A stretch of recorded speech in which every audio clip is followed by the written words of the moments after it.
Boa noite, a gente vai dar continuidade agora à nossa Vigília pelas Florestas, uma maratona de 72 horas de esclarecimentos a respeito do Código Florestal Brasileiro. E agora a gente tem conosco a Mônica Borba, do Instituto 5 Elementos, de São Paulo, e vamos conversar também por telefone com o Martin, que é do CTA, o Centro de Tecnologias Alternativas da Zona da Mata de Minas Gerais. Bom, primeiro, boa noite à Mônica, que está aqui conosco. Boa noite a todos, a todas. Para mim é um enorme prazer estar aqui, pensando sobre as árvores do nosso planeta, né? E da gente estar se dedicando um pouco a pensar na importância delas na nossa vida. Martin, está me ouvindo? Martin? Boa noite. Pode falar um pouquinho mais alto, Martin, para a gente te ouvir aqui no estúdio?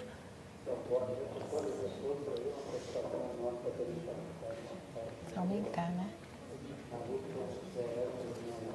Só aumentar o som.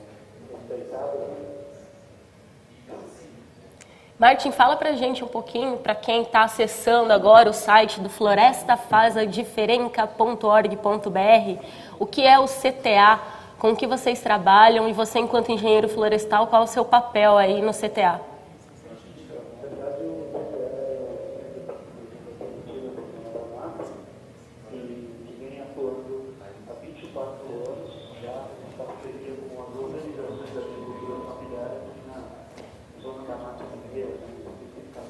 Do entorno do Parque Estadual da Serra do Brigadeiro e do Parque Nacional do Caparaó, onde se encontra o terceiro maior pico do Brasil, que é o Pico da Bandeira.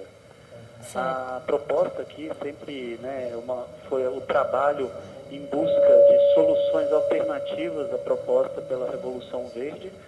Né, naquela época, nos anos 80, vinha-se discutindo a questão da fome e a necessidade de produzir mais e a partir da solução, né, da proposta da Revolução Verde, pessoas se questionaram se isso era realmente o caminho, e essas pessoas se encontravam nas universidades. Aqui tem em Viçosa, a Universidade Federal de Viçosa. Então, nas universidades, né, pessoas já formadas, professores, estudantes e também pessoas do segmento da agricultura familiar, né, no campo também discutindo essas questões, vieram a constituir tanto o CTA, que é o próprio centro, né, a ONG, assim como também motivou a criação de sindicatos por todos os municípios da região, faltando essa questão de um desenvolvimento mais sustentável, né? Certo. E, Martin, todas essas alternativas que você está citando aí, com o Código Florestal que está em vigor hoje, elas são viáveis?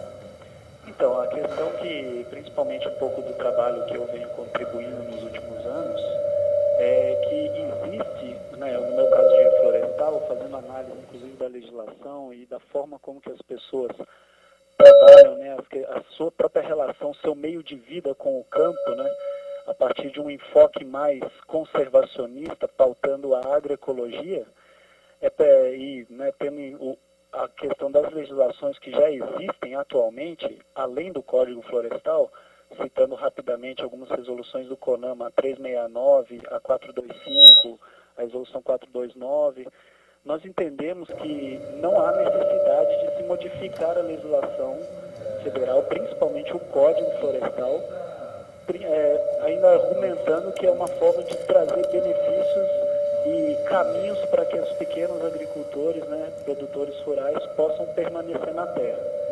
A gente entende que esse caminho já existe, a partir principalmente dessas resoluções, só que o principal problema é que a informação não chega às pessoas por meio dos órgãos estaduais, né, sejam eles os institutos de assistência técnica, extensão rural, os próprios, aqui em Minas Gerais tem o Instituto Estadual de Florestas, que é o que deveria ter a atribuição de informar, apoiar e fiscalizar, e acaba só fazendo a parte da fiscalização, né, punindo a forma como que os agricultores lidam com a terra.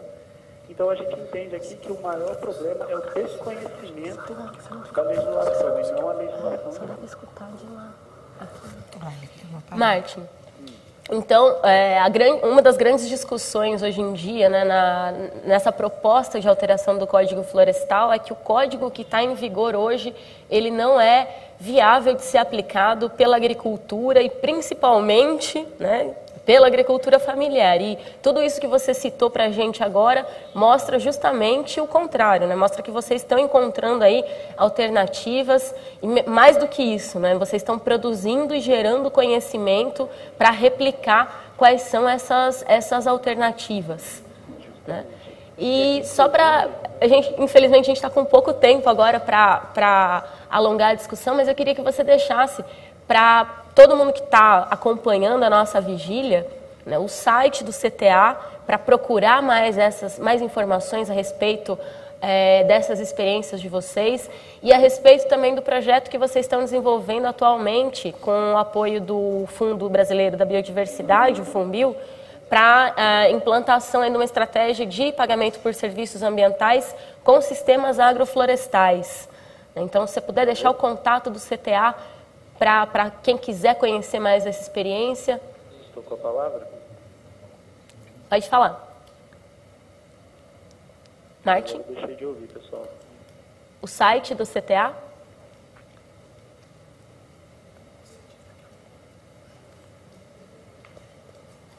Bom.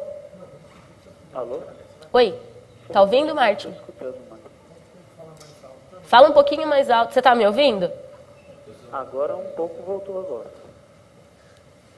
Tá? Bom, e vocês estão me ouvindo aí? Porque qualquer coisa eu posso falar aqui um pouco do CTA, quem tiver interesse. Bom, então a gente... www.ctam.org.br. Maravilha. Para estar vendo um pouco dos trabalhos que a gente realiza aqui junto com o segmento da agricultura familiar e a respeito do projeto que vimos desenvolvendo junto ao FUNBio. Se trata de uma estratégia de acesso à política de pagamento pelos serviços ambientais do Estado de Minas Gerais, denominada Bolsa Verde, e a qual também é um problema porque se trata de uma política pública voltada para a agricultura familiar e, mais uma vez, né, até para explicar um pouco do primeiro ponto, de que a informação não chega a quem precisa, assim também ocorre com o Bolsa Verde, a informação de como acessar o que é o programa e os seus benefícios para o segmento da agricultura familiar. Essa informação ela não chega através dos órgãos que teriam essa atribuição. Portanto, quando percebemos a oportunidade do FUNBio forneceu para apoiar essas iniciativas, a gente acessou o programa, foi contemplado e hoje estamos fazendo esse meio de campo, né, entre o segmento da agricultura familiar e o Estado, proporcionando a informação necessária e também contribuindo no acesso à política pública dessas pessoas, né, principalmente através da informação, né, destrinchando os quesitos técnicos. Martin, a gente gostaria de agradecer muitíssimo a sua contribuição, a sua colaboração. Você mostrou que é possível, sim, aplicar o código como ele está em vigor. Logicamente, a gente tem alguns gargalos na legislação, a gente tem que estar aprimorando esses gargalos, mas retroceder é que não pode, né? Então, muito obrigada aí pela sua participação. Acesse o site do Floresta Faz a Diferença, assina o abaixo-assinado, a petição online e distribua aí na Zona da Mata Mineira essa mensagem. Obrigada. Vai chamar outra? Mônica, antes da gente chamar o nosso próximo convidado, a gente tem discutido muito ao longo dessa vigília, né, que você tem acompanhado aí ativamente, a questão da água também, né? E você que tem uma atuação aí na região metropolitana de São Paulo, né, tem uma atuação bem forte aí em relação aos recursos hídricos, né? Como é que essa discussão afeta, né, o Código Florestal afeta a água? Aqui na cidade de São Paulo especificamente, bom, o que isso representa? A falta das florestas e a falta da proteção às florestas?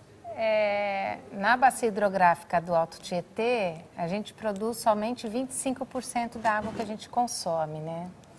Isso significa que 75% da nossa água tem que vir de outros lugares. E o nosso plano de bacia, a primeira recomendação que ele nos encaminha é sempre buscar cada vez mais longe, mais distante, mais distante. Hoje nós estamos tendo que buscar na bacia do Ribeira do Iguape, né? Numa obra que vai gastar muito dinheiro, né? Um percurso razoavelmente longo. Muita energia vai se gastar, porque a gente vai estar bombeando água de uma região de 600 metros para cá, né, que é muito mais alto, então a gente vai sempre ter que gastar energia. E a nossa condição é sempre de dependência total de outras bacias, né? Isso por quê? Porque a gente não produz o tanto de água para o número de pessoas que moram aqui.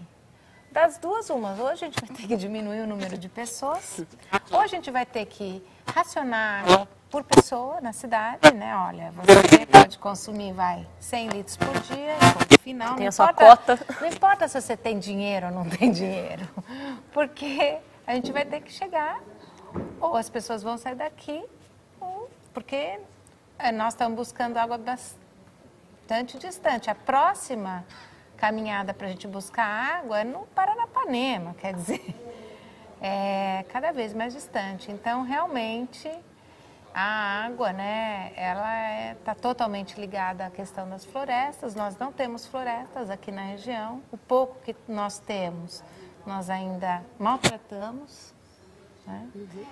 E a nossa realidade é bem difícil, porque nós não somos sustentáveis no quesito água aqui no Alto Tietê. E isso é muito preocupante para quem quer viver aqui. Com certeza.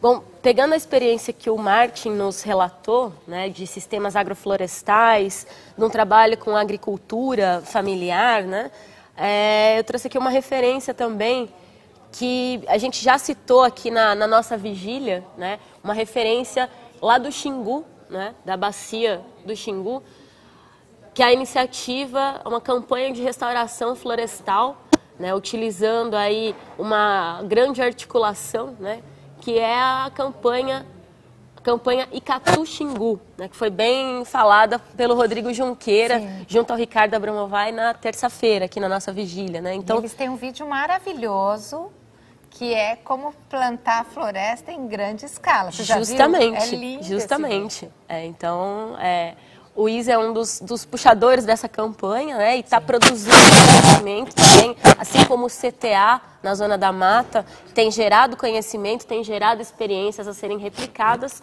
No Xingu também existe essa experiência. Então, em outro bioma, outra bacia, então a gente vê que é uma questão sem fronteiras, né? Essa possibilidade aí que a gente tem de aplicar efetivamente, de viabilizar o código que está aí em vigor. É que, na verdade, por detrás do código da minha concepção, a gente tem ainda uma mentalidade, um pensamento de dominação, né? Uhum. E do pensamento mono, né? Que seja, só pode plantar tudo igual, do mesmo jeito, em linhas retas, não observando como a natureza funciona. Quando, né, nossos líderes, nossos governantes, tomadores de decisão, perceberem que nós somos parte da natureza, que a gente depende totalmente do planeta, quando a gente se colocar onde nós deveríamos estar, né, que não de dominantes, mas de coparticipantes, a gente vai poder entender que o nosso modelo de produção ele tem que ser muito parecido com o que é o da floresta. E a gente tem total capacidade, né? As ONGs, esses trabalhos agroflorestais, eles revelam exatamente que é possível produzir, só que é diversificado, né? E hoje a beleza, a estética está muito ligada ao brilho, ao tamanho, ao externo e não ao interno, né? Então a gente tem uma sociedade que é muito do externo e pouco do interno. E a nossa produção na agricultura florestal, ela não é para fora. Então, os modelos, as visões, a ética, como a gente enxerga as coisas é muito diferente. Com certeza.